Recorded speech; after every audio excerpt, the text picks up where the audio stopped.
Alright, so here we go. We're going to do a tutorial on how to build declaimer cars. We've got our two donor cars behind us. We've got this black Cobalt and the red Aveo over there. So we're going to go through how to build a declaimer car so you guys can learn and build your own car and come out and join us at Dinosaur Downs in Drumheller.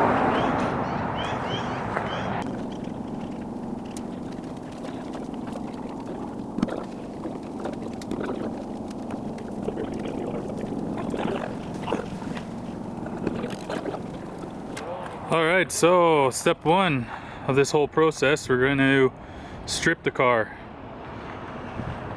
So you got to take off anything on the outside that's fragile, all the lights, all the windows except the front and back window, they can stay. We usually take out the back window anyway. Hubcaps have to come off.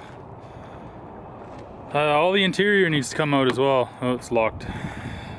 Except for the driver's seat and the dash stay in there. So we're going to take out all the seats, we're going to take out the roof liner, the carpet, everything in the interior, door panels, all that stuff. Anything that's flammable that could potentially burn or melt and land on you, that's not a good idea. So let's get started on that.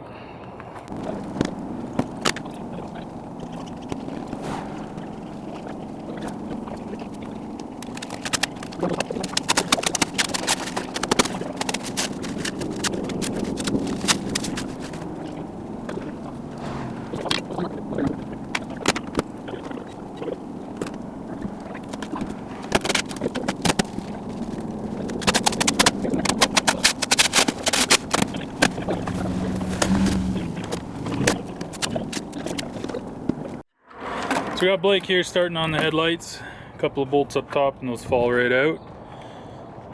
He's going to work on the outside, get the headlights, tail lights, hubcaps we already got off.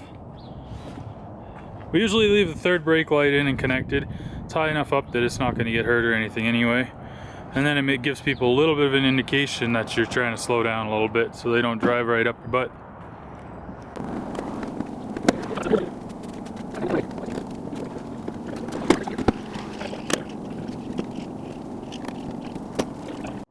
So a lot of these cars that we get are salvage cars. They're written off by insurance, so they're not really worth it to fix and insure and register and all that stuff again. This one here looks like it got sideswiped. Got some good gashes in the side. The doors all messed up.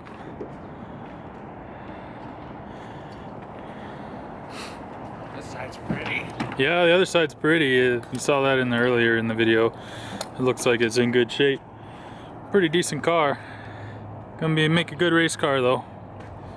There was one of these out last year, yeah, and she did pretty well with it. Yeah, so should be fun. Third to last feature. Yeah, she's a little kid too, 17 or something like that, 16.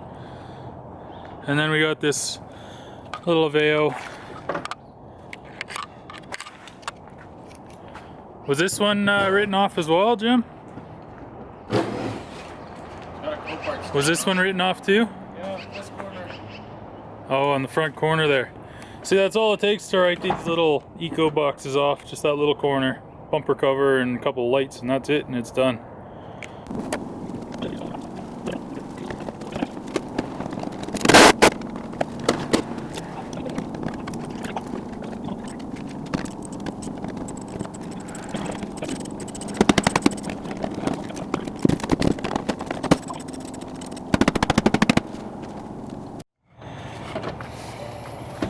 So we got Jimmy here working on the interior.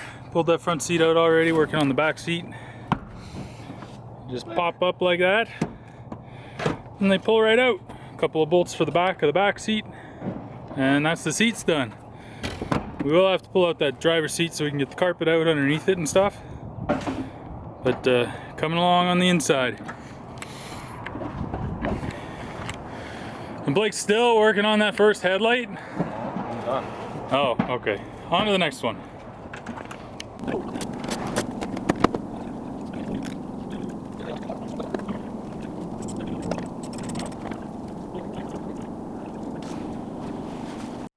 The fun things you find under the seat when you're ripping this stuff apart. Jimmy's gonna be rich.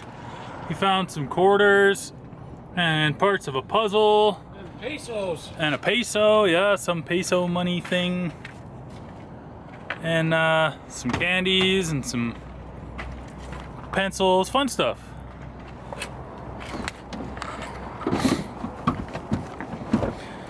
So these seats are actually pretty cool. They just latch in the front here. You undo the bolts at the back and then they just slide out of the front. Come out real easy. Good for us.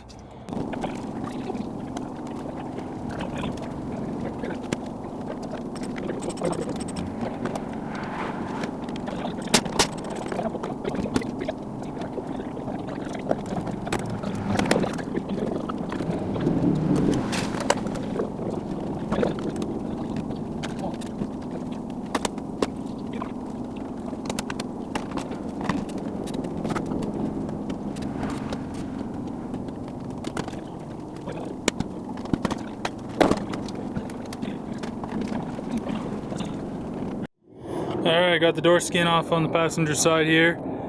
I just bust the handle off for the window crank. A couple of screws, the whole thing pops off.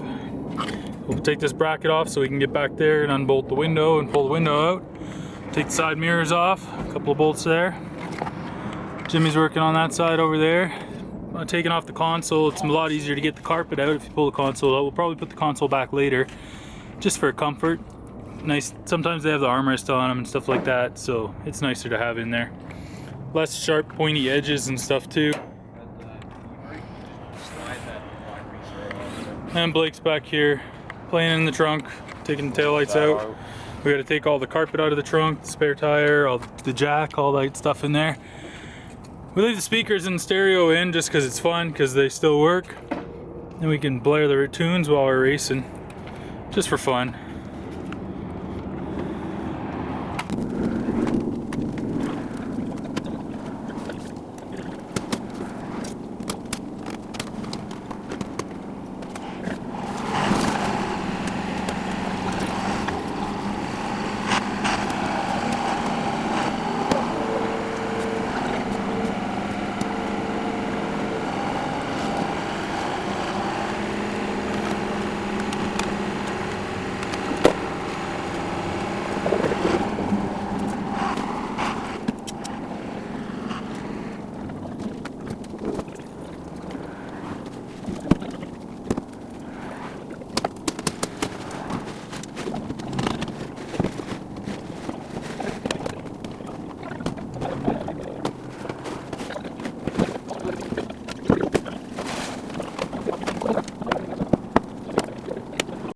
Alright, so that's one door done. Pulled out the tracks. We don't always pull out the tracks, but this one was easier.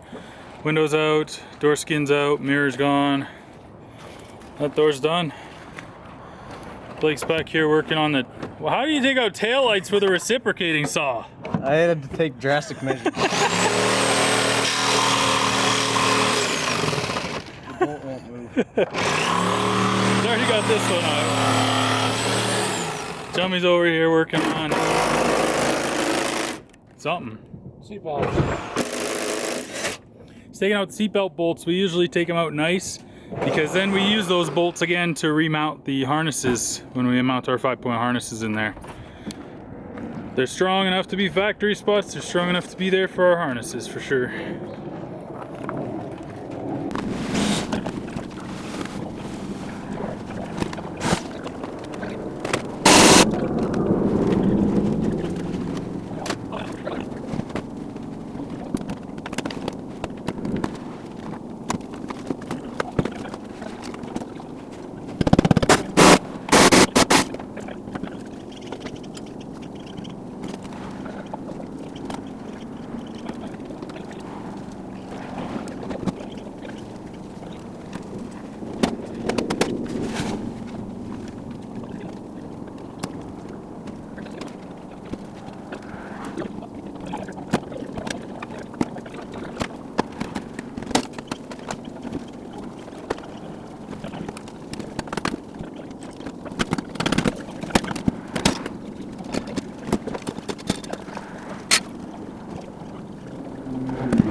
Here's one thing that's easier to overlook is these window door trims here. The weather stripping in the doors. Make sure you pull that out because if there's a fire, that's going to melt and drip on you and you're not going to enjoy life after that. Alright, they got the tail lights out here. Trunk carpet out. Battery's actually in the trunk in this car. We're not sure if we're going to keep it there or relocate it to the front. Doesn't seem like a great spot when there's no back seat and stuff to protect the driver anymore. Where's the keys to the cruiser, Jim? What? Taillights are out. Still working on the interior. Back seat's out. Gotta remove that back deck and the carpet and the roof liner. Still a bunch of work to go.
Alright, so here we go. Just about done stripping it. Interior's out. Blake's just taking off that rear deck. And we'll get the roof liner. We leave the sun visors in, we take them out, take the roof liner off and put them back in just because sometimes we need them out there. Full consoles put back in. Dash we leave intact. Mirrors are gone. Headlights are gone. Jimmy's just trying to figure out the seat belts here because the way that these work, most of them the seat belt is bolted onto the seat, and so we want to put this piece of the seat belt on before we put the seat back in the car. And we'll put the seat back in the car as quickly as we can just because then it's easier to move the car around, drive it around, get it out of the way if we need to.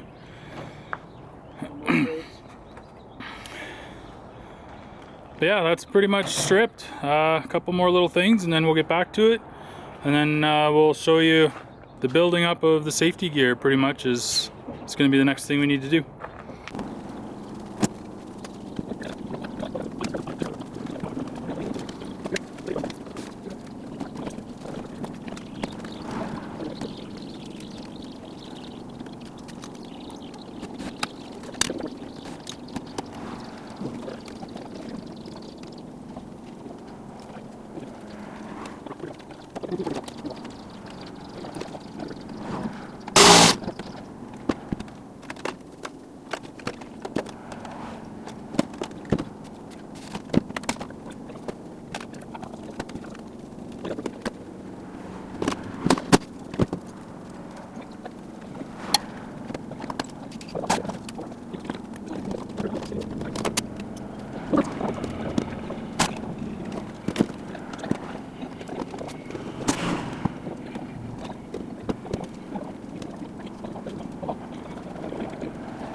Alright, so we're done the stripping. Now we're putting on the door bars. So for these door bars, we just have some channel iron that we cut to length. Passenger side isn't really that important, the length, as long as it's there. You want to get it to the most of the panel anyway. Then we just put a couple of holes in there for bolts, and we mount that at bumper height. And then we're doing the same thing on driver's side. Passenger side one's optional, but driver's side one you have to have, and it's got to go to within what, 6 inches, something like that, of each wheel well. So we just got it on some jacks here to kind of get the height and mark for holes where we're gonna drill the holes, so we can mount that up. Probably put another bolt or two in the middle. We just don't have the torch right now, so 4 bolts. probably 4 bolts total, yeah. And that's the door bars. Pretty simple.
Alright, so now that we got the door bars figured out, the holes are pre-drilled, bars are ready. Work on the inside on the rollover posts. We got these big plates for the bottom, and then we'll put another big plate on the top, same thing. And then Mike's gonna cut this down, this pipe, and weld it in there. Weld it, you put the plates in first and weld it in place? Yeah. Yeah. It's easier. You don't have to go in on an angle. Yeah. So we'll cut this down a bit, wedge it in there, weld it up, drill some holes, and mount the post.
Alright, so day 2, you can see Mike got that post in there for the passenger side. It's got it plate on the bottom, welded up. We just have to drill a few more holes, blow a few more holes in that plate, and bolt it to the floor. And the top side he's got done as well. Same thing, plates wedged in there. We just gotta drill some holes in the roof with a big step bit, put some big bolts and washers through it, and passenger side is done. We'll do the same on the driver's side. He's got the bottom plate in place. He's got, oh, he doesn't have it marked out yet for the top plate, but we'll get that done. And then he'll measure it up, wedge it in there, weld it up, bolt it up, and then that's it. We're good.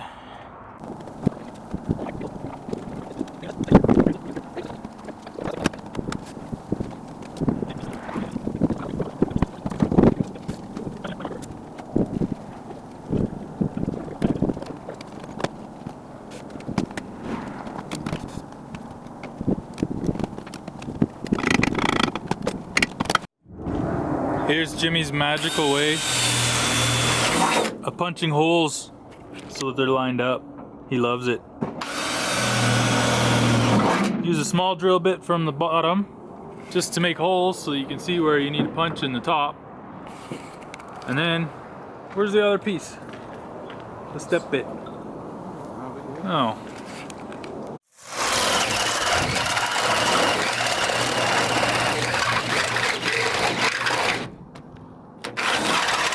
So that step bit makes some quick work of those holes.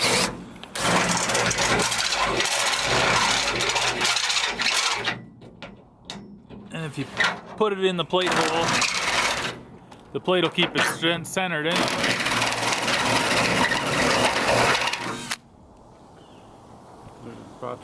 Just like that.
Alright, making a little more progress here. This is kind of the slower part because it's the fabrication, not just the tear apart. So we got our window net set up here. Just weld a seatbelt buckle on there. You can also just drill holes and bolt it on. That's normally what we do, but we're working with what we got right now. Give it some bends, drill a hole in the back there, slide it in, and then it's super easy. Inside or outside access. The back just falls out. Put the back in the hole. Hard to do with one hand. Also hard to do from in the car when you can't see it, but you're usually not in a hurry to put it up. You're just in a hurry to get it down, right? And then the bottom is the same thing. Bolted, or a hole there, up to the front. We just have a hose clamp on there for now. We'll add some more support there. And that's the window net. We also got the driver's post put into this one. Just a plate on the floor, welded, and up to the roof, welded. Just have the one bolt in the top now, just to hold that plate in place while he was welding. We'll just blow 4 holes in either end, put some bolts through. One thing you have to be careful of is when you're putting the bolts through, you don't want to pinch your fuel lines or your brake lines or anything like that. So you have to look underneath the car. I don't know if we'll be able to see it here, but if you look up under there, you can see the fuel line there. And so that's why we only have 3 bolts in this post, because we didn't want to pinch that fuel line, because it's sitting right where the plate would be, right where that 3rd bolt in the plate would be, in that back corner, the back left corner there. So we didn't put an extra one there because that fuel line runs right along here, and we didn't want to take any chances with pinching it or blowing a hole in it with the torch or anything like that. These bolts are way overkill for this. Shouldn't be any issue. We got big washers on either side, so they won't rip through. Here's another thing we were working on. These right here, there's rubber alignment bumpers in there for body alignment and stuff like that. We usually just use those as a guide as to where to drill in the hood. So it lands right here on this pad. Just drill a hole in the middle of that pad, out through the top of the hood, and then we know that that's aligned. So now we can put our hood pin here and it will align with the hood, and we just got a big hole hugged out with a big step bit, and you can see right through there. I don't know if you can see it, but you can see right through there, through that little bumper hole. So we know it's all aligned. We don't have any issues with alignment later. We'll put the pin on there, and then you can just beat it with a hammer sideways or up or down, whichever way you need to get it to align properly. Or you can hog out the holes a little bit more and then put a washer on the top of the hood. Lots of ways to skin this cat. And through the magic of video editing, there's the hood pin installed, set up. Close the hood. There it is. No problem. And another thing we like to do is keep the door skin for the driver's door. It's not necessary, but it's definitely a lot more comfortable than trying to deal with metal, shrapnel, and all those holes and stuff like that. You get your arm stuck in it or your whatever. Or if you crash or whatever, it protects your leg. You don't bash it off of metal, it's just thin plastic. Stuff like that just helps. A little bit of comfort thing. Same with the console. Not necessary, just a little bit of an aesthetics and comfort thing. So you don't have as many exposed sharp edges in there for you to catch yourself on while you're trying to climb through the window.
Alright, so that's it. The cars are done.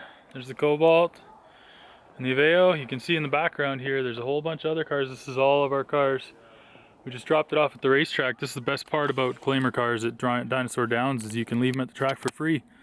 So it's November right now, and we won't be back out here racing till May, so drop them off out here. They store them out here. We've got this locked compound, gate on it, only we can get in here, and this track staff. And so just a quick go through of the cars of what we did for the safety gear. The stripping is obvious, pretty straightforward. It's going to be different for every car, so I'm not going to go through that. Safety gear, we got the roll bar, or the door posts. Again, there's only 2 bolts in there. We'll put 4 in by the time it actually gets on the track. We just have to blow a couple more holes with the torch. And then the rollover bars, there they are, down to the floor. Big plate on the floor, big plate on the ceiling. Again, not quite done. Just got to blow a few more holes in there, put more bolts in them. And this one, we've got the harness partially mounted on the seat on that side. And then we'll put another one on this side on the floor. And then the top mounts go around the post. The Aveo, we've got the harness mounted there. And also mounted there. In the factory stock mounts, same thing, the posts and everything. And then we've got the window net I showed you earlier. It's just stuck to the door down here, and then clips in with the seatbelt clip. So that's about it. That's how you build a claimer. Just a couple more tweaks on these things, blow a few more holes in them, give them some nice paint. Give them a nice theme, have some fun with it. And that's it. Basically 2 cars in 2 days. If you got a decent crew, 2 or 3 people, most of the time, we kind of alternated on and off. We had other commitments, so we kind of alternated on and off, the 4 of us. So, but we all got it done. And these ones will be ready to go in May when racing opens again.